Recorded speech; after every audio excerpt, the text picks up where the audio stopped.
and Mo, Deuce and Mo, Deuce and Mo. They tell you what they know. Do it for Deuce and Mo, Deuce and Mo. Hey. Do it for Deuce and Mo. When it comes to the Kings, it's my favorite show. Do it for Deuce and Mo, Deuce and Mo. Hey. Do it for Deuce and Mo. When it comes to the Kings, big hopes and dreams as we cover our kings. Never cover the kingdom, but we loving our kings. And we covered your prayers as we doing our thing. Big Deuce with the pod, Lil Mo on the screen. Solo or together, still do it for team. Never switch up for $1 or revenue stream. So we always got each other, balance out the beam. Deuce and Mo, and that's the end of the theme song. Do it for Deuce and Mo. We Deuce are and Mo. live! Do it for Deuce and Mo. When it comes to the Kings, it's my Happy favorite show. Saturday night. Do it for Late Deuce and Mo. December, 5 days before Santa comes to town.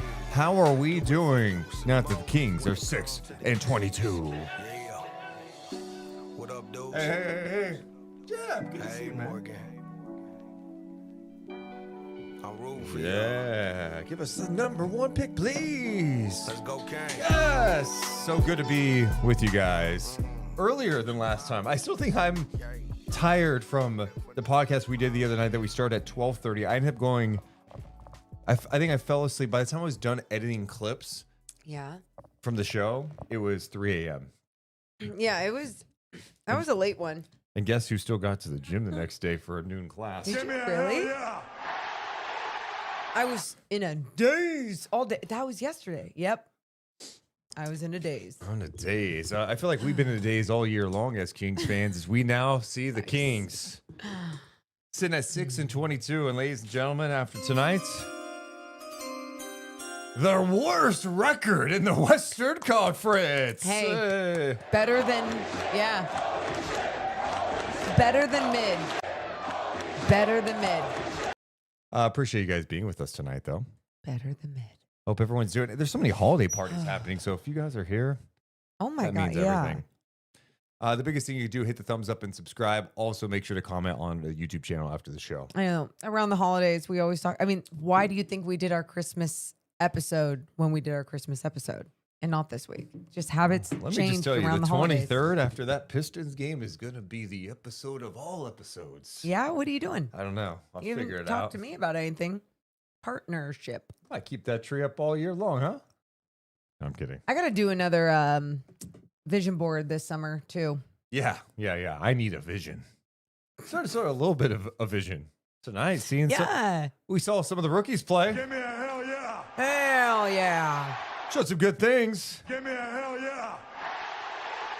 Yeah, we saw a lot of clunkiness too. Before we get started on the podcast, Morgan, why don't you show off something that we got today that made our day? Made our day. One of our listeners, Adlai, is 12 years old and made this card. Dude. It says, Deuce and Mo, go Kings, thank you. I mean, I don't need to share everything if he didn't want me to, but You could read it okay. aloud for the audience. What if he What, was I mean, like- was there something what if he was personal in like- there? what if he was like, why'd you share that? And then like hated us. No, there's nothing. It's just, dear Deuce and Mo, you have such an amazing podcast. Yep. You have amazing Oh, penmanship. sorry. I'm not supposed to respond. My bad. Go ahead. Yeah, thank you. I listen to it almost every day. Almost. He's Every day. 12. Okay. Yep, there you go. Okay. I always watch the post game show too. Let's go. Thank you. You should include the Valkyries in your podcast. And it's so true. V's up. Throw your V's up always. Thank you for always being entertaining, even when the Kings don't win. Have a great holiday season. Go Kings. Adlai. And look at the illustrations too. I know. Light the beam. We appreciate all of our fans, our young fans included. Yeah, which means, first I teared up and No. She literally teared up. and then I teared up after. Yeah, After yeah. again. Well- And I said to Deuce, though, there was a reason. Go ahead. It is so cool and I'm not going to tear him now, but it is so cool when, I mean, young girls and boys are watching the show or watching us in any capacity or any role and connect. It's just, I just think it's the coolest thing because like Deuce and I have always wanted to do this, things that we do for the next generation. And if it can connect with just one person that is young and loves the sport, yep, there goes Deuce with his 6'7" hands. Connected. It just, So stupid. it just means the world. Also, I didn't mean to cut off that because you're right. Yeah, It did mean God, the world. You what know what's the so hell? stupid Like, tonight? Here, When the let me do King- this when you get serious about shit. And now I can't cuss as much. When the Kings hit a free throw tonight and they had 67 on the score, and I was like, what's this commotion? I turn to my right. There is a section full of kids like, oh, 67! Ah! Like, it's 67 nerds. And I thought 6'7" wasn't cool anymore. It's already. not. Actually, here's what's so funny about it. I think I saw a post, maybe the New York Times on Instagram said that the adults have ruined 6'7". I'm like, yeah, they ruin everything. Dabbing. You're one of them. Let's be honest. They ruined the world. Give me a hell yeah. You know what I mean? That's factual. Let the kids cook. I mean, yeah. No comment. Oh, man. Anyway, Anyways. we've got a lot to go over. Things we liked, what we didn't like, and one question that we got more than any other question I think we've ever received at a game. Yeah. We'll talk about that. It's a bonus. We got Sabonis. I'm just making sure I'm not forgetting anything. So many angles. So many things. Yeah. And a loss. All right. Deuce and Mo. We're coming down in 3, 2, 1. Hit my music. Deuce and Mo. Deuce and Mo. Deuce and Mo. They tell you what they know. Deuce and Mo. Deuce and Mo. Deuce and Mo. The podcast that you know. Hey, welcome into the Deuce and Mo podcast. Recording this on a Saturday night, just 5 days before Christmas. Could the Kings give us a gift of a win? No, they did not. The Blazers in town, back-to-back games against Portland. The first one, an overtime heartbreaker, a loss by 1 point on the road. Tonight, it was Portland beating Sacramento 98-93. Sacramento drops to 6-22. That's good enough for worst in the West. Ooh. Yes, they have the worst record in the Western Conference as of tonight and the second worst record in the NBA. Ouch. A lot to go over from this one tonight, plus some big storylines involving Malik Monk, Domantas Sabonis, the rookies show up. A lot to go over. This podcast is always presented by our friends over at Sentivo Vineyards and Winery. I'm Deuce Mason. That's Morgan Reagan. How you doing, Mo? I'm great, Deuce. I had some family at the game tonight, so that was fun. Really fun. Really, it was. And also, just so I don't forget, happy 39th anniversary to my parents. Wow. I know. And like, I cannot believe my mom like has not killed my dad or anything. My mom and dad were married, I think, Okay. less than a year. Okay. Well, again, remember I'm just talking about letting you something know. positive. That's cool. 39 years. 39. Wow. Yeah. So you were 5 or 6 when they got married. That's cool.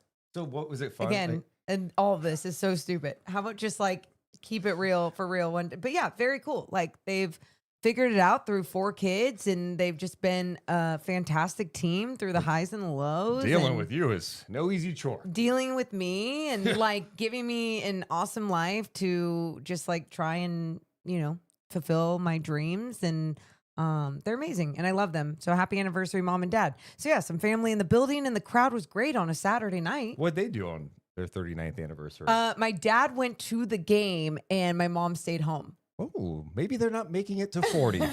No, that's how good marriages work. They go, yep, do your thing. We have a whole bunch of kids and family coming over for 5 days straight coming up for the holidays. All right, let's dive into this game, Morgan. The Kings lose to the Blazers at 98-93. We've reached the point in the season when you're 6-22. Like our whole purpose of this, especially when the Kings were really clicking, was we could break down every little aspect of the game. Oh my God, how about that rotation at this point? And there's some stuff to break down from the game tonight, but there's always going to be more big picture stuff as we move forward. I think if I just took a snapshot of this game tonight, Okay. I go, all right, competitive, Mm-hmm. some better defense, the rookies, Oh, and clunkiness offensively. You can't hit threes. You're not going to win the NBA if you hit 6 threes in a game.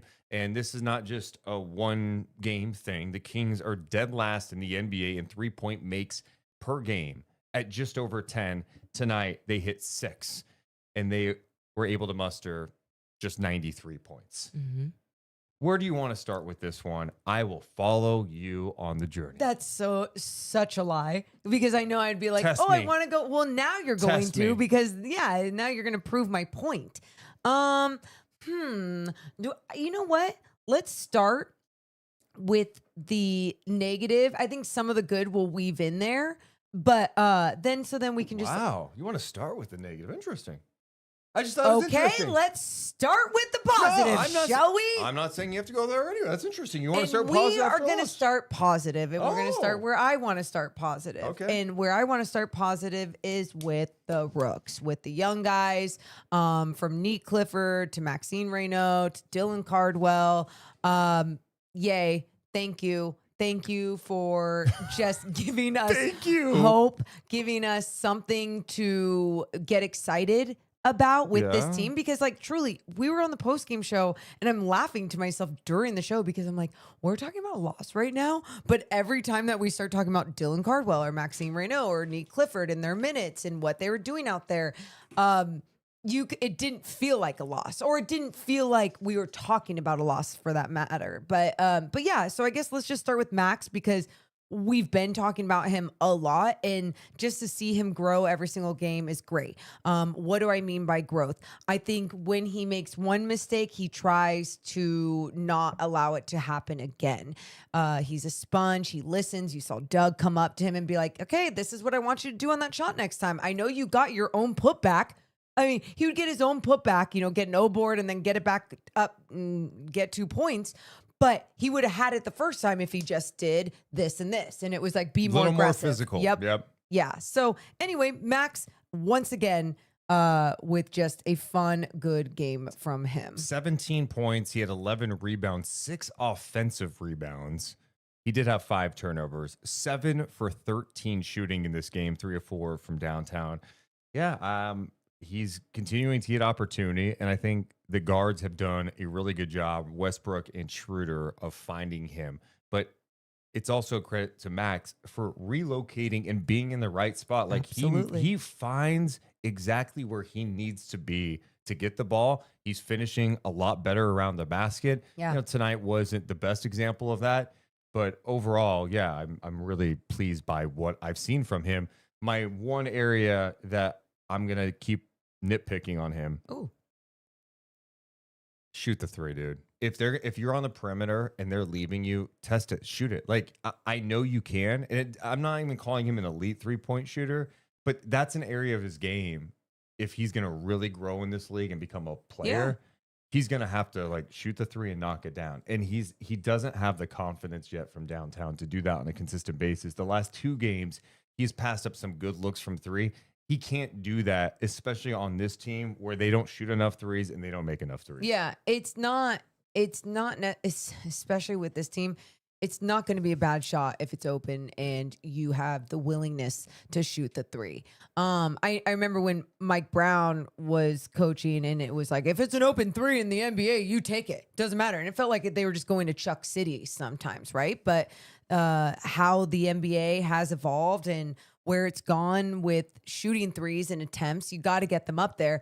I think you can find the balance in the in-between the Chuck City and the not shooting the 3s. So meet in the middle somehow. And so for this rookie, I'm totally with you on that. Be more physical. The finishing around the rim. I mean, how many of those offensive rebounds were even his, right? Like there's maybe 2 or 3 of them, because he would miss and then get the putback, the tip in, whatever he needed to do. But it was just like the fight and the battle. So yeah, a few things. And the physicality has gotten a lot better. That's why I'm also excited to see him in a second go around coming up tomorrow. They play it tomorrow. So they're going to have a back-to-back against the Houston Rockets, who won on the road in Denver in convincing fashion. But the last time they went toe-to-toe, right, Max was dealing with Steven Adams at times. Yeah. Well, this time he's starting. Probably see some Şengün matchups. I'm interested to see how he handles the physicality now that he's got more minutes under his belt. He ends up playing 31 minutes in this game too. So yeah, very excited about that. And to think like it's crazy, but if Sabonis doesn't go down and Eubanks doesn't go down, are we even really talking about Scary. Maxime Raynaud or Scary. Dylan Cardwell right now? Yeah, no, You know, and that like, we don't even have to think like that because guess what they did? The health became an issue. They did get injured. They did go down, which allowed these guys to get opportunities. So you don't even have to worry about that now.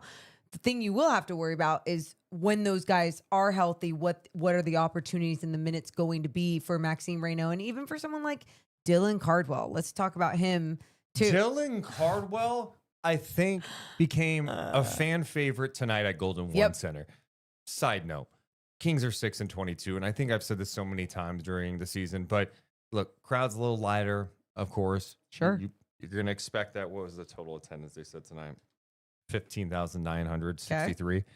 But the energy was fantastic. And even after the Kings got off to an awful start, they get down 15-2. The Kings go 0 for 9 to start this game, but they got back in the game in large part because of the energy that the bench manufactured coming into this game. And one of the guys that you just felt right away bringing energy and life was Dylan Cardwell. We talked about him in the last matchup against Portland when they went to him. Like, I liked what I saw, the good energy. Yeah. He brought that same type of fire and passion in this game tonight. An undrafted player, went to Auburn. We saw him in the summer league, and you see, okay, there's flashes there. All right, looks super athletic. Okay. And there are times early in the season, even Sacramento and Stockton, he looked extremely raw. The growth you've seen from him and now getting opportunity, I'm going, this guy has to play. Dude, he's everything that they have lacked the last few years. Even tomorrow against the Houston Rockets, if he makes his mistakes, let him fight through his mistakes. I mean, and we'll get to this, but even someone like Precious Achiuwa, who only played 10 minutes in this game, it was like his mistakes were made or his flow wasn't there or whatever, and he never got that second opportunity again. And in fact, Dario Saric saw some minutes, only 3 minutes, but yeah, it was strange. But going back to Dylan Cardwell, my whole point is let him fight through his mistakes. Maxime Raynaud got to fight through his 5 turnovers. Like, you have to allow these guys to learn from this experience. And Dylan Cardwell, discipline in these last 2 games against Portland. He ends up playing 21 minutes in this game. 4 points, 8 rebounds, 3 offensive rebounds, and 5 blocks. And let me tell you, you knew when he blocked somebody. Yeah. Because immediately he's calling on the crowd. And like, I don't know what this guy is long term, but I know in this league, if you have a guy who's a big guy that understands his role, and it's to be tough, rebound, stay vertical, block shots, and play with fire and an edge, you could be on my fucking team any day of the week. Yeah. And I just love the energy he brought to that building tonight. Yeah. It's how Sacramento has always connected with energy guys. It's just on a different level. It doesn't matter necessarily how many points they're producing. It's what are you doing for me in your role?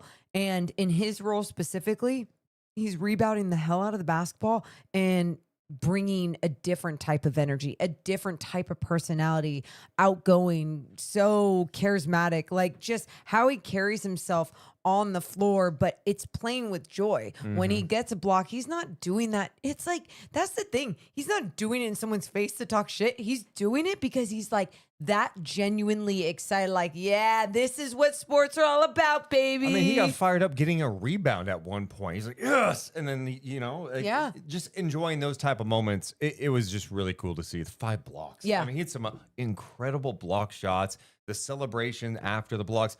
But one of the things that I think is most intriguing just about him is just the defensive versatility, because especially with some of the lineups that they were rolling out there tonight with him out there, I highlighted this one in the second quarter. It was Dennis Schroeder, Nique Clifford, Keegan Murray, Maxime Raynaud, and Cardwell. Yeah.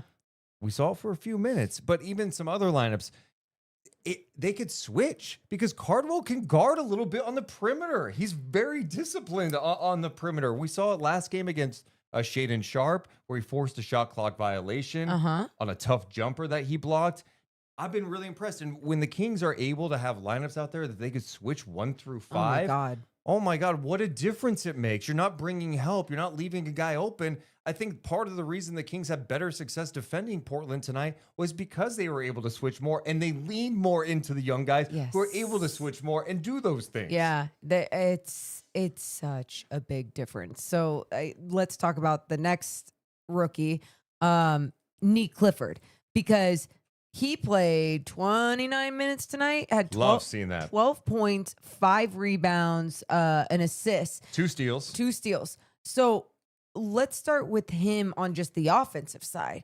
His level of confidence tonight was not like, oh, I'm going to get mine and do me and do what I need to do. He was just like, I'm going to hoop tonight. Dude. I'm going to do what I'm good. I'm going to do what I do. How about that ISO move he had on Denny Abdia? That's what I'm saying. Hit That's a jumper in his face. Deuce, the mid-range shots, the attack in the basket, he little slip screen that he did, where he got a pass, went to the basket. Like he's such a willing cutter, screener, just moving without the basketball. But then on top of that, his ability to put the ball on the floor and make a move, an impactful move, whether it's just a jump shot or all the way to the rim. Nique Clifford, I'm telling you, give him opportunity, give him minutes, and that type of what he's doing will just keep growing, just like we've seen from Maxime Raynaud.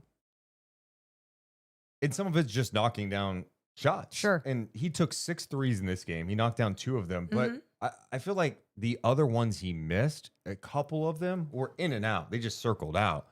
It's going to drop for him. But him being aggressive offensively is a big deal. And I think defensively, one of the things that impresses me is when it looks like he's defending a bigger guy, which happens often, especially on this Kings roster, he holds his own. Like, he can absorb contact. He's very strong. I thought he had some really good defensive moments on Denny Abdia tonight. Yeah. Oh, yeah. Plays with his chest on the defensive end. Uses his length to his advantage. He's a smart player. I think there's something there. And so anyway, we leave tonight's game with the Kings at 6-22. Sure. An awful record. Awful. But this is something that we have been talking about for weeks and weeks. You need some sort of hope. And we had not been seeing that because you were a little healthier. Doug was leaning heavy into the vets a lot. Well, now the last 2 games, I feel like we're seeing the shift. And the shift is the young guys are getting more opportunity. 29 minutes, as Morgan mentioned, for Nique Clifford. 1 tonight for Dylan Cardwell, almost 21 minutes. And then Maxime Raynaud, 30 minutes. Yes. Some of this is due to injury. Some of it's not. There has been a shift. And when the young guys are actually showing you signs of, wait, this actually looks pretty good. And it's not just fucking garbage time in like a 25-point game. It's in critical moments. No. It's usually like they end up being the ones that clean up whatever the starting unit brought out. Yeah, well, or didn't bring out. Let's keep it real. Yeah. They were better than the starters tonight. Yeah, that's what I'm saying. Yeah. And we've seen that before with the second unit going in, especially when Dennis Schroeder is in that second unit. He does a good job of kind of leading that squad, but like being able to see Nique go in quicker, obviously because Malik Monk with another DMP that we'll talk about, but seeing Nique like go in with that type of confidence, like I'm going to get to play. I'm going to be able to play through my mistakes. It's not going to be like I turn the ball over, I get a foul, and I'm going to be taken out for DeMar DeRozan. And that is the type of, that is how you want all young guys to play around the league,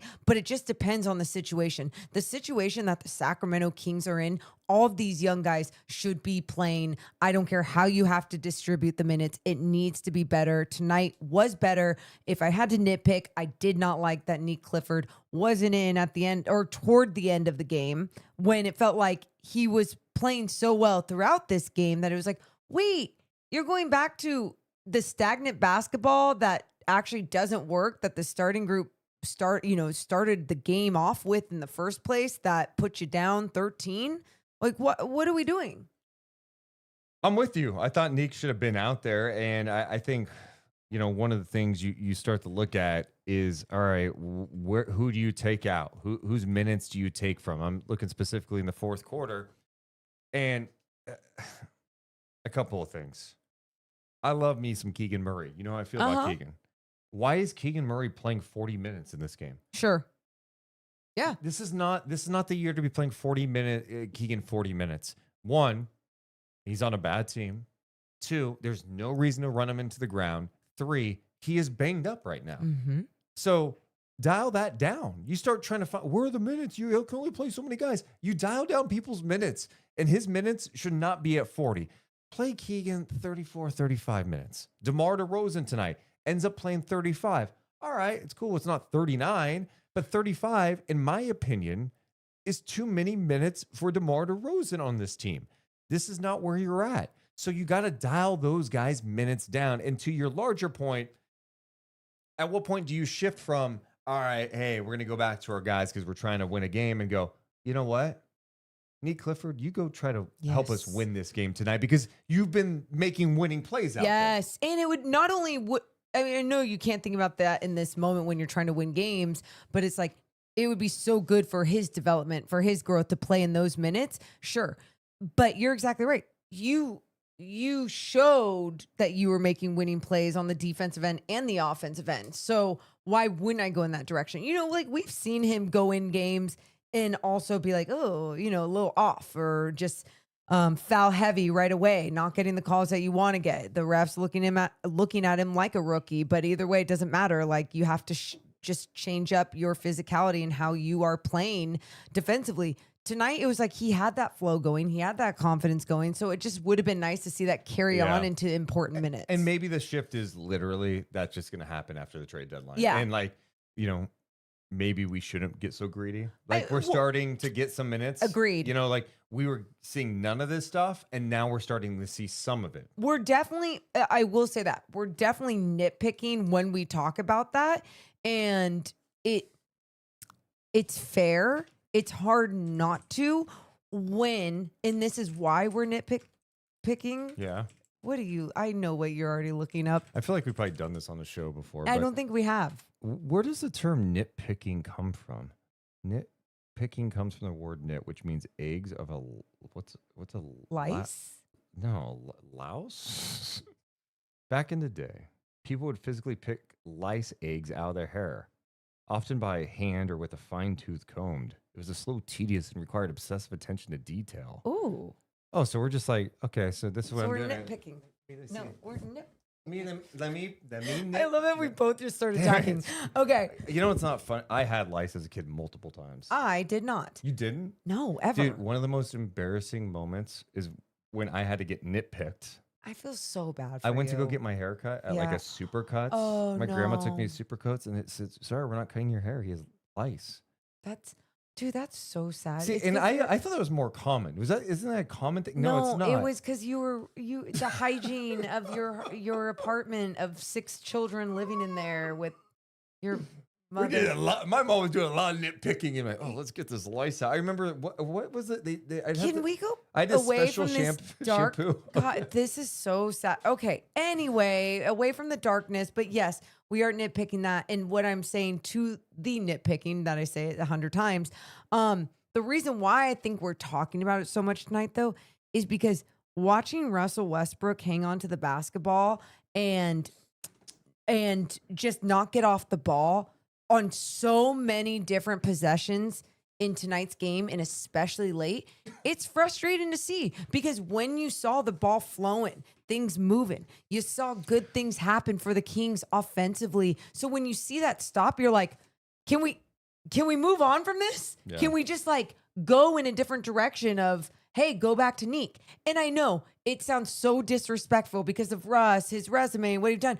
But this is where you're at with this Kings team. And Well, I just wish, I know as a competitor, it's going to be hard for him to understand. I mean, and speaking specifically about this game tonight, I mean, Dennis and Russ just haven't played well together. And I think it's tough to have Dennis, Russ, and DeMar out there. It gets really clunky. And that was the word that Schroeder used after the game, talking about what's going on offensively. And he was just talking about the clunkiness. Yeah. Was it him that said that? Or actually was that Keegan? I think Keegan said it was clunky. And then Schroeder was asked about the young guys. And it caught my attention because when he was asked about the young guys, he said, well, they play fast. They share the ball. They play the right way.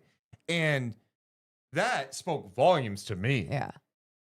And by the way, that was a professional way of saying it too. Yeah, Like, and that's the thing. The Kings offense does get clunky because there is too much.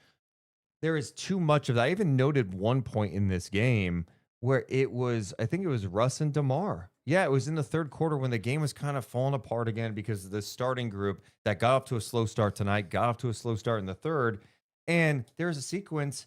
They bring it up slow, dribble. Then it's when the Kings needed a bucket too. And it's Russ to DeMar, dribble to Russ, and then it ends up in a bad shot. And it's like, no. If you're trying to build an identity of sharing the ball and moving the ball and all that stuff that is conducive to winning games, everyone's got to be on board with it. And if you're not doing it, we have to find other guys who will. And it doesn't matter what your resume is, all right? Because you're 6-22. And this is not, again, this is no disrespect. Westbrook still does some good things. Absolutely. He has done some amazing things for Sacramento this year. His rapport with Max has been great. He's, I think, helped his confidence a lot. And DeMar, we saw what he did last game when he took over at 22 points in the fourth quarter in overtime combined. But you have to think big picture here when you're 6-22. And these guys, it's not Russell Westbrook from 2011, right? No. He's 37 years old now. You know, like, is he part of your long-term plans? Probably not. DeMar DeRozan, not a part of your long-term plans. You have to think big picture here. And that brings us to another thing. I think about clunkiness offensively and the ball not moving. And another big item to me is the three-point shooting. That's been a massive problem with the Kings not taking enough threes and then also just not making enough. They knocked down 6 threes tonight. They are dead last in the NBA in three-point makes per game at just around 10. Now, you go, well, you trust any of these guys to take threes? Because they're not really playing three-point shooters. Hell, the starting lineup tonight was not good for spacing. Westbrook, not a noted three-point shooter. DeRozan, not a noted three-point shooter. Precious Achiuwa, not a three-point shooter. Maxime Raynaud did not take one tonight. That group, by the way, Keegan 0 for 6 from 3. DeMar 1 for 6. Westbrook 0 for 5 from 3. That's brutal. And then your best three-point shooters on the team, Keon Ellis, plays just 10 minutes, doesn't even get a shot attempt in this game.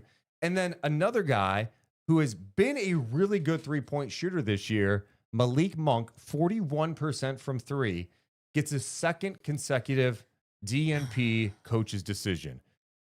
I can't tell you tonight, at the NBC booth we're in, right near the main entrance at Golden One Center, how many fans walked by, Deuce and Mo, where's Malik? Why isn't Malik playing? Did he get traded? What happened? What's going on? And it was just like, holy shit. Wait, I know as much as you.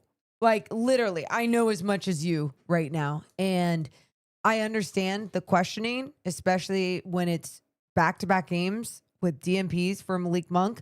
And yeah, you're not going to sit back and go, oh, it's because they're trying to play Keon more. Oh, because they're trying to do this more, where the minute's going to go. There's got to be more to it. I don't want to speculate because I don't know what it is, but I'm also not naive to how relationships, teams, and people work. Like, there's more to it. Well, he's obviously been allowed trade rumors dating back to the offseason, right? And that could play into it. Doug Christie was asked about it by Jason Anderson after the game in Portland. And Doug said that that Malik Monk was the odd man out in a crowded guard rotation. He said, we are going with defense, but it's a logjam. We've got a lot of guards. So whenever it was Keon being the odd man out, then it was Keon being out. Tonight, we were playing Keon, so Malik was out. Christie said he doesn't know what Monk's role will be going forward. He said nothing is permanent. He also noted that, hey, Keon played well. We'll give Keon a run and allow him to continue to develop with those guys. So Keon had 2 quick fouls tonight, ends up only playing 10 minutes. So he didn't get run, and then Malik doesn't play. But going back to the offense being clunky and no three-point shooting, I'm going, well, here, I know one guy on your roster right now that plays the style of offense that I think could help you achieve some of the things you want, some of the cohesiveness. Malik Monk is going to share the ball. He's going to take some tough shots sometimes. He's going to make some tough shots. I would like to see him develop a rapport with Maxime Raynaud. He's not perfect. I understand at the guard spot, a little undersized. I think he's taken steps as a defender. He's answered the challenge. And that's the thing. Like, maybe he's unhappy because of playing time this year. Okay. Well, let me tell you this. If you go to Russell Westbrook right now and say, "Hey, we're not playing you," you think he's going to be happy? No. But here's what I do know. I'm watching Malik Monk. He's engaged into the game. And going back to last year, when they needed Malik Monk, he stepped up. Hey, De'Aaron Fox is traded. We don't have any other point guards. You're the point guard. Okay. Yeah. You know what I mean? Yeah. Hey, Malik, we need you to take more charges and take more pride defensively. Okay. Hey, Malik, the three-point efficiency isn't there. Like, you've got to knock down threes at a higher rate. We got to get you some better looks. He did it, 41% from three, and he's getting DNPs on this team. And I know what people are thinking. Okay, Deuce, you're going to bitch and complain about Keon not playing, getting DNPs, and now you're doing the same thing about Malik. It's just my overall frustration with how this roster is at the moment, being so guard heavy that you're in this spot. Malik Monk is a good enough player to be getting rotational minutes on a good NBA team, let alone this team. And he makes winning plays. We talk about the juice that Dylan Cardwell plays with. Malik Monk plays with that juice offensively. He's not perfect. I'm not trying to act like, hey, man, it'd be totally different. You're But not. like, You're not doing any of those things. And I appreciate you even like stating all of the things about how you've talked about Keon and the DMPs. Like, you're not just complaining about each thing. There's substance to why you're talking about these things and giving your opinion on why it's weird that he's getting these DMPs, factoring in everything. And it's like, yeah, at the end of the day, I think it would be so much easier if it was like, hey, Russ, you're not going to play. And Malik, you are going to play because you have a style of play that actually makes sense for what this team is trying to do. Playing fast with the younger guys, pushing the ball up the floor, sharing the basketball, bringing a different type of energy, all the different things. Yes. This all goes back to July. All goes back to July. Wait, what? When we were first getting the rumors near the start of free agency, and it was like, hey, dude, the Kings are interested in Schroeder and Westbrook. And we're like, oh, okay, so one of them. It was like, no. They're interested in both. Yeah. And I immediately was like, you can't do both. Because this is someone who is going to lose minutes. And we're not even talking about Devin Carter right now. Devin Carter, who is in Orlando at the playing with the Stockton Kings at the G League Winter Showcase. At least he's getting some opportunity, but also is like, is he just being showcased because all the GMs are there? GMs are there. People can watch him. So it just put you in a really tough spot. And now it's like, hey, who's not playing? It's Keon or Malik. And you're going, both these guys were part of winning teams the last couple of years. And I'm not saying that you put them in and all of a sudden you're going to start winning a ton of games, but like, these are good players. Well, these guys were on winning team. Malik was on playoff teams. These are players. These are players that you want to see playing and see what you have and or maybe showcasing their talent if you are looking to trade off them. So there's so many different ways that you could actually go about this that would seem like such a better way. But going back to what you're saying, even about July, when it was Schroeder and Russ, I'll never forget though, that it felt like when we went down the roster for the Sacramento Kings and knowing that Nique Clifford wasn't necessarily a point guard, but now seeing it too, it's like, oh, it would be nice to see him handle the basketball even a little bit more or whatever. The Kings needed a point guard. Domantas Sabonis stated at the end of last year, need a point guard. You were trying to build a roster with a point guard. You didn't need multiple veteran point guards, but you did it anyway. And now you are in a place where it's like, okay, we're seeing people like Malik Monk with DMPs or Keon Ellis, who, rumors about Keon Ellis, the way he's talked about around the league is that everyone likes him and likes his style of play, but he's not playing here on a 6-22 team. So yeah, those frustrations and talking about their DMPs is totally fair. And that's why we'll see what it looks like over the next, month and a half before the trade deadline in early February. Yeah. What type of tweaks are made, because I do think you'll start seeing more of the vision of what they want to be from a stylistic approach once some of these players are moved. Now, it's tough because you wonder if one of those players will just be Malik Monk. He makes $20 million next year, and then he's got an option after that for $21 million. He's not playing for you right now. And that's also with Zach LaVine not playing right now because he's got the ankle injury. Yeah, It's the weirdest So, roster in the world, dude. yeah. And in then the world. also, just another note. We thought it was weird last game. I thought it was weird tonight. Dario Saric played 3 minutes tonight. Go back to Precious. Just go back to Precious in that time, in that moment. You know? If we're gonna go super hyper focused into this particular game, I go, I just don't start Precious. Like, bring him off the bench. I think Precious is better in that role anyway. And there's just not enough spacing with that group out there. So- Like, he thrived coming off the bench, just like Dennis Schroeder. He's thriving coming off the bench. Schroeder's been playing some pretty good basketball. So tomorrow night, you want to see Max Wow. at the 5, Keegan at the 4, like, you know what I mean? And then you're going with another night of size. So it's like, what do you Start do? Nique. I mean, I'm not opposed to that. No, I'm not. I mean, you start Russ, Nique. They're gonna start DeMar, Keegan, and Max. Crazy. I don't know. Yeah. Yep. Or it's going to be Precious instead Yeah. because they just don't want to go. But the Saric one is just strange because, again, this Mhm. guy played the first few games of the season. I think the last one was October 26th, and then out of the blue, he plays last game against Portland. Then tonight, he plays 3 minutes, and it just didn't look good. And they went away and then didn't go back to him. On the post-game show, I was asked about like, okay, well, do you just like spread out the minutes for everyone and then everyone plays like 20 minutes? And it's not you get 20 minutes, you get 20 minutes, you get 20 minutes. But at the same time, I think there should be equal opportunity. And then if there's a different flow that is working for a player where you're like, oh, this second unit is flowing together, this is working. Wait, let me make this one tweak and just put DeMar in there instead of so-and-so or whatever it is. Yeah, go with it. I mean, I don't think that's the way you should be playing guys on every single roster throughout this league or anything, because it is really hard to find your flow and your confidence as a player. But with this team, when we're talking about not seeing guys playing and we just don't know if it would be better than what we're seeing out there, which sometimes we know it would be better than what we're seeing out there. That's when it's just like, yeah, I'd rather see that. I'd rather see minutes distributed like that. Some people in the chat, someone, Digital Henry, I think it was. No, it was the baby daddy saying, embrace the tank.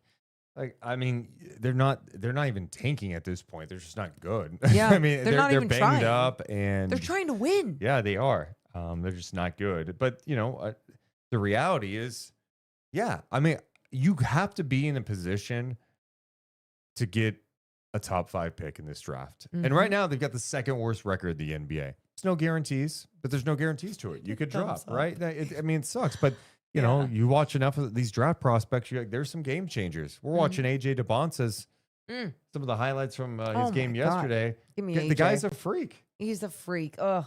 His composure, like he's young. He's an alpha. He's a leader. Yeah. Like he is just, and that's why too, when I look at this draft class and, sometimes I'll see a point guard that's 6'5", 6'4", or whatever. And I'm like, well, yeah, the Kings need that, but they also need this. They need that. It just depends on where they're picking in the draft.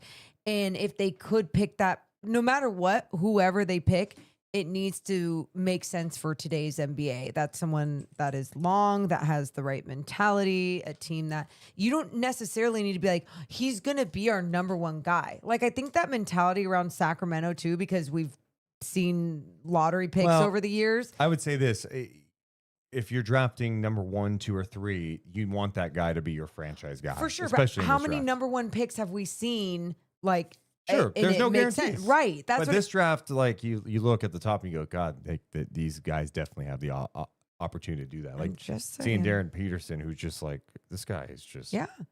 But- NBA ready. But again, he might be for sure, but he might be someone that like with the right team around him just compliments yes. everyone. And no, but I just think even that's like the conversation around Keegan Murray so much with this team. Now that De'Aaron's gone and Domas is out, it's like, okay, well, Keegan just has to be the number one guy and do it all and make all the shots. And it's like, well, no, that's ultimately not what he's going to be in the NBA. But he also needs opportunity to show what he can do on a consistent basis with the team with 100%. ball movement, because what he's doing defensively is crazy. I actually did a breakdown on Keegan's shot blocking this year, because one of the things I don't think is being talked enough about, career high in rebounds, career high in steals, career high in blocks. This guy, year 1, 0.5 blocks a game. Year 2, 0.8. Third year, last year, 0.8. This year, coming into tonight, he was averaging just under 2 blocks a game, 1.9 blocks per game. Huge jump. He's played in 12 games, now 13 games this season. Coming into tonight, he was second in the NBA in blocks during that span. On the season, he's tied for third in blocks per game with Alex Sarr, Zach Edey, and Beef Stew. He's averaging this year, coming into tonight, more blocks per game than Anthony Davis, Evan Mobley, and Kristaps Porzingis. These are just impressive numbers. And his steals are up there too. Fourth in total steals in his 12 games since returning, behind only Cason Wallace, Josh Hart, and Jalen Suggs. He's taking on the toughest matchups. He's banged up. The guy is a legit defensive player. And I just want to see him get some more offensive responsibility. Let this guy cook. I'm with you on that. We got to talk about Sabonis in just a second because King's got some bad news about that. But first, we're presented by our friends over at Sentivo Vineyards and Winery in Morgan. I'll be drinking a lot of this during this holiday season because I have 3 days off. And hey, you could be drinking it too. You got to head to sentivovineyards.com, showing it on the screen right now. So many amazing wines there. One of the most amazing families that run Sentivo Vineyards and Winery, and they're all Kings fans, so they all understand the pain, the ups, the downs, and everything. But this tasting room that you're seeing too, it's brand new. It's in Sassoon Valley, and it is absolutely stunning. So if you are looking for something to do with your family while they're in town too, you can check out their tasting room. Go to Sentivo Vineyards.com. Elite wine. And not far away at all from Sacramento. Also presented today by our friends over at Medic Ambulance. Woo, woo. We've teamed up with Medic Ambulance, the trusted name in emergency medical services across Northern California. From life-saving responses to being the team behind the scenes at your favorite events, Medic is here to serve. Learn more at medicambulance.net. Appreciate everyone's support of the Deuce and Mo podcast. A shout out to everyone watching us live too, late on a Saturday night. I know a lot of people at parties, they're just hanging out with family. Brooke lets us know you guys got to watch Saturday Night Live tonight. There's a Home Alone sketch. I'm all about a Home Alone sketch. Damn. What did I watch today before going to the game? Oh, I had The Grinch on while I wrapped some presents. Wow. Also watched a little Charlie Brown. Wow. Yeah. Super Christmassy. Thank you. Do you actually watch, or do you just have it on as Sometimes you have it on just in the background too. While Sorry, you wrap. I didn't realize there's rules. Sometimes you have it on. You need. I'm asking, the vibes. do you? What Was I locked Today. into every single second of The Grinch? No. Okay. But the cutest thing today, Oh, I might just show ask? you. This, I just love Carlin, my little pup. Let's see if this is gonna work. I have Charlie Brown Christmas on. This dog was locked into it. Locked into it. Hey, one more. Look at that Christmas dog, and it's no surprise because I got him the day after Christmas 5 years ago. Christmas pup. He's a Christmas pup. Very cute. Show Carlin now. He's right under here sleeping. I can't do that to my boy. Can't do that. Butcher and Barrel player of the game. Ooh. I'm going to say this right now. I'm not giving it to a Blazer. Although, you could make a case for someone like Shaden Sharp, who literally, I don't know if it's literally, in my eyes, he literally jumped over Westbrook. And Westbrook tried to get out of the way. Yeah. He got out of the way, but he would have jumped over Westbrook. He's such a nasty Shaden Sharp, dude. dunker. Yeah, no, but not our Butcher and Barrel player of the game. I say kind of random, but I wouldn't mind because we've given it to Max so much. Yeah. Ooh, Dylan Cardwell. I think it's a good one. No love for Denny Avdia. 24 points, 11 assists, 7 rebounds. One more note on him. 9 of 10 at the free throw line. You realize What? he is third in the NBA in free throw attempts per game. Really? In all fairness, he leads the NBA in drives too. But it just the whistle he gets. There's a couple tonight. I'm like, what? When did the leap happen for him to get that whistle? Interesting. He's blown up this year. Yeah, for sure. and sometimes it's just that low gather, when you're going to the basket, it's a great way to draw a foul and make it look like something worse than it is. So yeah, I mean, it's manipulating the game too, but he's doing a really good job at it. So I don't want to just say it's that. Well, the Butcher and Barrel player of the game goes to Dylan Cardwell. Hell Look yeah. at him flexing. Dude. He's all fired up. The energy alone for this guy, I'm glad. I don't think we've ever given the player of the game to someone with 4 points, but he had 4 points, 8 rebounds, 5 blocks in just a tick under 21 minutes of action. The rookie from Auburn brought the energy, the life, the enthusiasm, the switchability, the dog. Oh. He brought it all. He is our Butcher and Barrel player of the game. And you guys should head to Butcher and Barrel before a Kings game or just any day of the week because it is such an amazing place to eat. You can bring the family and then you can thank me later. Get your New Year's Eve reservations too. Yeah, if you're looking to do something for New Year's Eve. I mean, it's elevated dining, but like, let me tell you, you know how we're the farm to fork capital, however you want to put it. I call it we're the city of trees for sure. I can't believe they redid that. I know. We don't even need to talk about that. But truly though, like you look at our food around this city and Butcher and Barrel just does such a fantastic job. So make sure to go check them out. They also have game day deals if you go before a Kings game. $38 for a Wagyu burger, a shot, and a beer before you head over to the Kings. 2 more games before Christmas Day. For St. Nick. Before St. Nick comes into your house, down your chimney. Yep. You know, as a kid, we didn't have we didn't have a fireplace. You were in an apartment. I know. Yeah. And I was always so concerned when I was really young. I remember being stressed about how is he getting in? That's so sad. That's like, that can make me cry. But then it's like, oh, he's magic. Of course he just gets in. Good. And I remember also filling my mom's cup up with, it must have been a half gallon of milk. What a waste of milk. That's a lot of money. Well, I'm sure she put it back in the container. Even grosser. Okay. What's wrong with you? Can you tell I'm in the holiday spirit? Always can. Yep. Can't deny that. Yeah. Can't deny that. Hold on. I just want to check one thing. What? Crazy. Dylan Cardwell, Wikipedia. Okay. Someone in the chat said second round pick doing work. And I was like, I thought he was undrafted. And I questioned myself. Yeah, he was undrafted. Okay. Woo. Like I said that on TV, huh? I questioned myself. Let's talk about a big man we haven't seen in a while. Yes. Domantas Sabonis. And he was going to be reevaluated. He was reevaluated. Yeah. Dealing with that partially torn meniscus, and it comes out that he's going to need another 4 to 5 weeks. And no, that puts you into like late January. He's already missed 16 games this year. 17 now, actually.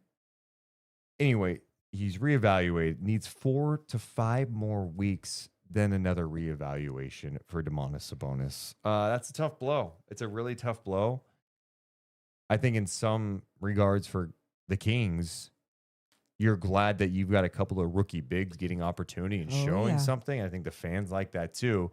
But you don't want to see a guy deal with this type of injury. No. Torn meniscus is annoying. I guess when they first talked about it, partially torn meniscus, I've had a minor meniscus tear before. Seriously? Yes. And you don't have to have surgery on them unless it's really bad. But the way it was described, I'm like, okay, maybe he just needs, a little rehab. He'll be good after this month. But he apparently wasn't, which is a bit concerning because you hope this next phase goes well. Otherwise, maybe it needs some surgery on it or something. I don't know. I mean, that part isn't good. But like, even when we talked about this on the pregame show, I was like, I started with the positives. And the positives, like, obviously have nothing to do with him being injured. It's just the positives are seeing the growth from these young guys in a shitty season like this. Yeah. Because if there's going to be a time that you're going to be injured and like it's going to be even worse, and then now you're going to have to get reevaluated and more time away from the game, at least it's right now during this crap season, during a time when we need to see what we have from the young bigs and everyone else. So the opportunities have been there for these guys, and I'm glad that they're showing up. But yeah, it's a huge loss for the Kings when you look at their season being 6-22. I hated the whole excuse of like injuries and health for the Kings. Man, you're seeing it more than ever. It's like, yeah, they don't have Domantas Sabonis. They've had Zach LaVine in and out of the lineup. They had Keegan Murray miss so many games and still isn't fully healthy. Yeah. So it's like, yeah, I got to factor in health now. Keegan and Sabonis not playing a game together this year. Crazy. Yeah. And so it's obviously impacted the season. And not to say that they would be like such an amazing team with him back, No. but like, yeah, if you have Keegan and Sabonis, you're going to be better. I think the larger point too is like, well, with the way the season is going, you're 6-22. That's it. Glad you've got some young guys, and now you're focusing too on the big picture. And there's no need to like rush him back. Nope. That's the one thing with Sabonis over the years. He's been so durable. I mean, I want to say he's durable. He's had injuries. Yeah. He just plays through all of them. Mm-hmm. And especially when it's like, dude, we're trying to playoff positioning on the line. If you're Sacramento, even him, it's like, hey, like, get back when you get back. Yeah. Yep. You know, we've got these young guys Just we're no developing. Like, let's focus on the big picture of like, we need to get a good pick this year too. Yeah. No, and even so, like, if for some reason Domas really is going to be part of your future, one, you want him fully healthy, but two, what would be the point of trying to find an identity and flow with this Maj Podge of a roster right now, right? Like there just doesn't seem like much of a point at all. So dramatic. Well, the Kings play again tomorrow against the Houston Rockets. Before we dive into that a little bit, we have to get our J Street Dental moments of the game. Thank you for my smile, J Street Dental. Okay. Moment. To me, it's Dylan Cardwell's the moment, right? Like Dylan Cardwell with 5 blocks And screaming at the crowd. That one he had, he's like, Yeah. What does that mean? like I don't know, the screen, a box, I don't know. Okay, so you sounded confident at first. I don't know. Okay. I didn't sound confident at all in it. I just Okay. saw the celebration, the square. When he did that, I was like, yeah, but what does it mean? What I do like is he gets all amped up, and then he's got a smile after. Oh, the sin- smile, the joy. sinister. No, it's kind of sinister. Like, It's yeah. not though. It's not as I'm telling you. There's something so nice about this guy. Just so Well, I charming. didn't say he was mean. No, but sinister. I mean, I see it more as like light and just like so joyful. Like it's not like a haha, I got you. It's like a oh yeah, that was fun. That's like if you could do a catchphrase or something after he blocks a shot, like that would be mine. Oh yeah, that was fun. What's yours?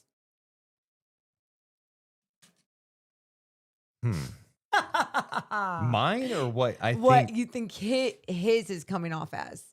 I just fucking destroyed you. Wow, no way. No way. Do not try to attempt a shot on me. I'm Dylan Cardwell. No, he's not a heel. He's not a heel. He's like he's not. I didn't say he's a heel on the road. He'll do that. That's coming off as like a heel though. Well, he's our J Street Dental moment of the game. Make sure to, if you need a dentist, especially heading into 2026, switch it up. Go to J Street Dental. Yeah. In the heart of downtown Sacramento. We go there and look at our beautiful smiles. In all seriousness, awesome people there. And one of the things that they've helped me with a lot of things, helped my gum health. Oh. There have been emergency situations with my teeth that they have come up clutch. Like Before I broke games? a tooth like the day before a game, and it was like, hey, please help me. They're amazing people, and they're all Kings fans, so they understand it. Enriching lives and enhancing smiles. Head to jstreetdentalgroup.com, and you can also check out their sister office, Sacramento River Dental. Seriously, all the best people. So going into the new year, looking for a place, check out J Street Dental Group. And because the Kings lost again, we're going to run out of moments. We go back to the moment jar to pick a moment from the past, and I'm digging deep tonight. Well, this is a crumbled up one, which is not a good sign. Okay. Oh, I saw that. Oh, we've already done this one. Oh, God, dude. I saw Fox 41. Yeah. Happy birthday, De'Aaron. Oh, is it his birthday today? It was like yesterday. Oh. Hope it was fun. Oh, my God. That's funny. Done that one. That's so funny. The hope it was fun. Like, no, you don't. But No, yes, you do. I don't.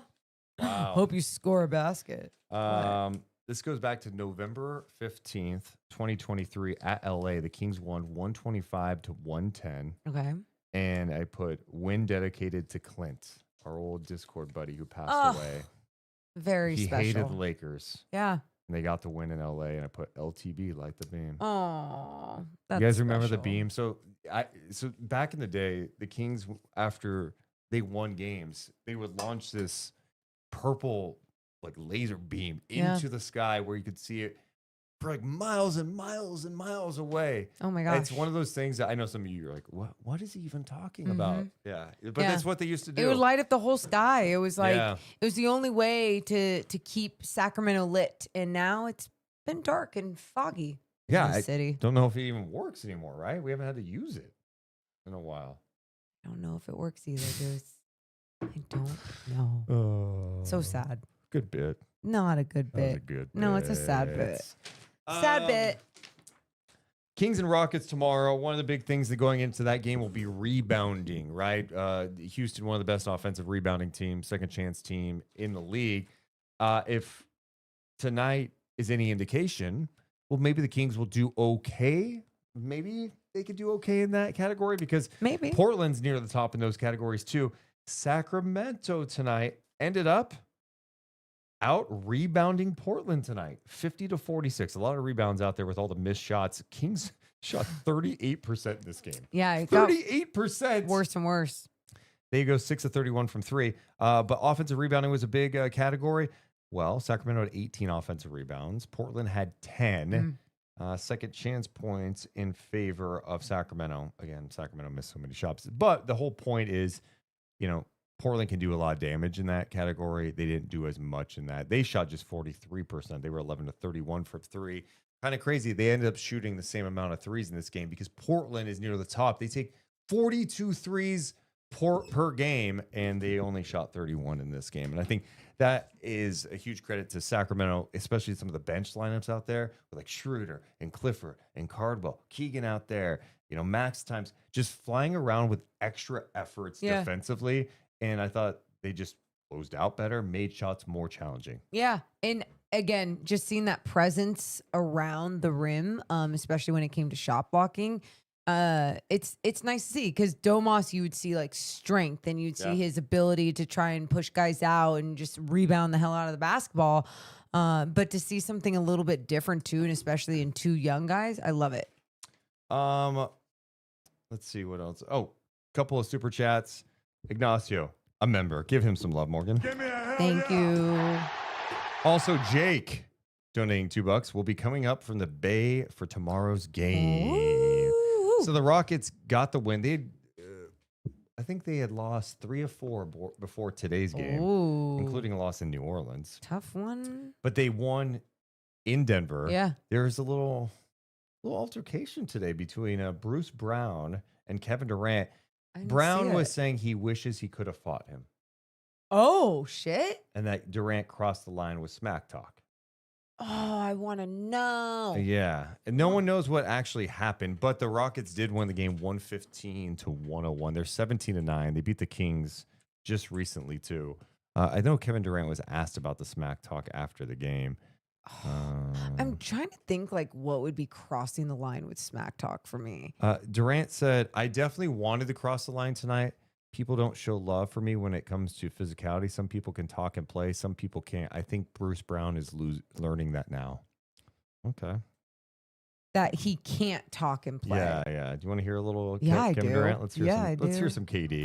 Like a couple questions. We gotta go. Bruce Brown just said he felt like you crossed the line tonight. Was there anything that you said that you felt like wasn't crossing a line? I definitely wanted to cross the line tonight. Yeah. That's basketball. It's in between the lines. Ain't no respect, ain't no love, nothing. And people don't show love to me, they cross the line a lot with their physicality. You know what I'm saying? It's part of the game. Some people can talk and play, some people can't. I had to learn how to talk and play as a player. So I think Bruce is probably learning the same thing. What did you say? Nothing that should be talked to the media. He know, he heard, he understood. I understood. We had, we know what that is. We don't need to tell you about it. And then the three that you hit, that celebration down the sideline, just what was going through your mind there on that? I mean, there's somebody in the crowd was talking crazy to me right before that, and it was just so, everybody enjoyed it. Yeah. People in the stands enjoyed the game. Bruce and Tim Hardaway probably didn't enjoy, but I enjoy it when we go back and forth. That's basketball. You know what I'm saying? A lot of people say that's missing from the game. When I do it, it's a problem. But, it was a fun game. Glad we got the win. I'm not celebrating it like it's the championship, but we lost 2 in a row. We wanted to win tonight. You know what I'm saying? So, so everything, in between the lines, stay in between the lines for me. You've been doing this for a long time. How much do you still enjoy the intensity of a game like this? Man, I love it. Love it. I mean, you come in here and play in a championship organization with arguably, in my opinion, one of the top 10 players, 5 players that I've ever seen play basketball, That's how much respect I got for these dudes that I want to get up and, bring that energy, bring that fight. It might go across the line, but that's basketball sometimes. So, Bruce will be all right. Yeah, you've been really generous in your praise for Joker. How come? I mean, I just love his game. I love how he approaches the game. I feel like a lot of people might disagree with me right now, but I feel like we have a similar mentality on how we approach work, just the game itself, and I can sense that from afar. So I always have respect for him, and then you accomplish what you accomplish in this league. Like, gotta respect that. When we playing against each other, once again, it might cross the line. So if that offends you, that's on you. Next game, I'm sure Bruce will be better from that, but I crossed the line tonight. Oh my God, I love him. Love Kevin Durant so much. I love the way that he respects the game. Yeah. I love how he talks about the game. I obviously have no idea what he said, and I hope whatever was crossing the line on the floor wasn't, overly offensive in any way, shape, or form, but obviously crossing the line, it could have offended Bruce Brown, apparently. Yeah. Oh, my goodness. Bruce Brown says, as a man, there are certain things you don't say to another man. What could that be? Oh, I love it. Anyway, Kevin Durant comes to town tomorrow. And yeah, he's just one of my favorite players to see his journey. I mean, the guy was so hyped coming out of college. And then you also had the classic clip from Colin Cowherd, who was making fun of the fact that Kevin Durant couldn't bench press that much. And to see him turn into this, like, something we really had not seen, which was a guy his size do what he could do, the smoothness of his game. And then, like, kind of how it transitioned, like, it became a villain during the Warriors time. Then the Achilles injury, and you're wondering, can he ever come back? And he's come back, and he's this productive. Now, I don't think his career has gone the way he imagined after the Warriors run with going to Brooklyn, that not working out, the Phoenix thing, a total mess. But just from an individual talent, he is one of my favorite players to watch because he's so smooth, and I enjoy his passion for the game. I like that he trolls people on Twitter. Like, there was like the basketball I had to learn over the years from when I obviously first started loving the NBA to now. You kind of have to, you have to evolve with it, even as a fan. And I remember the basketball purist in me was like, I hate how his career was going from Brooklyn to, Phoenix, wherever else. It was just like, I was like the bounce around, like, what isn't good enough? What isn't good enough? This guy just loves basketball so much. He wanted to be in a system that made sense for him to continue loving basketball. It wasn't about being the main guy, because he is a main guy. Like, he's a main character no matter what. He's a main guy no matter what. And that was going to show and excel on the right roster, on the right team, or within the right organization. And so to see him have that with the Rockets at this point of his career is just so good for all of us to witness. He also had a clip the other day. I think it was, I was trying to figure out where it was from. It's like a podcast. It was a Fred podcast? VanVleet's podcast. Yeah. Where he talked about he doesn't really care about getting his haircut all the time. Mm-hmm. He says, I'm way more relaxed when I'm just not giving a fuck. I just stopped getting cut, stopped lotioning. And then he says he does take showers. But sometimes he'll go. He goes, I might go 2 days sometimes without hopping in the water. Wait till I get to the gym. If I'm sitting in the house, I might just want to go musty for a couple of days. I just like to feel close to the trenches like that. I'm sorry. I love you, Katie. I got a shower. I can't go to bed like feeling all gross, you know? The other thing, Rockets related thing I want to talk about What? was Steven Adams, his diet thing he was doing. Oh, yeah, with Reed Shepherd. He was, did a podcast. They were talking about it. Well, he did the carnivore diet for a second. Mm-hmm. But he says like after games, he'll eat like 2 ribeyes. That's insane. That's insane. Like throw a veggie in there. throw like broccolini or something. It's Break it up. Like get a little fiber in that tummy of yours. Oh my God. Okay. This is the clip from Old Man. For breakfast, I have a pound of ground beef and 6 eggs. So it's all like mixed together. But like when you open it, eggs don't smell that great. A pound of beef and 6 eggs. In a cooker thing. Yeah. And he brings it into work. He's been sitting in like a heater for like an hour waiting on him. So he waits till we get in a tiny room watching film, and like it's not like it's literally as soon as everyone gets in there, door gets closed, Right. then he opens it, and you just have to smell the meat and eggs for a whole like. And this is 30 every minutes. morning? Every morning. And they all look Just right in the terrible. back We corner know where exactly it's what like it tear is. gas, bro. Just boom. It's Oh gross. my. I'm going to bump ahead a little bit. And then I'll so I'm not really on carnivore now. Yeah. I put more fruits and stuff like that, just play around with fruit more. Play around with fruit more. But I did carnivore strictly for like 2 years, and then I started introducing other foods. But my day to day now is just like, so I'll have that for breakfast, and then say if it's like a game day, I'll just have fruit and before the game, and then after the game I'll have probably like 2.5 steaks, so 2.5 ribeyes. No utensils. Straight hands.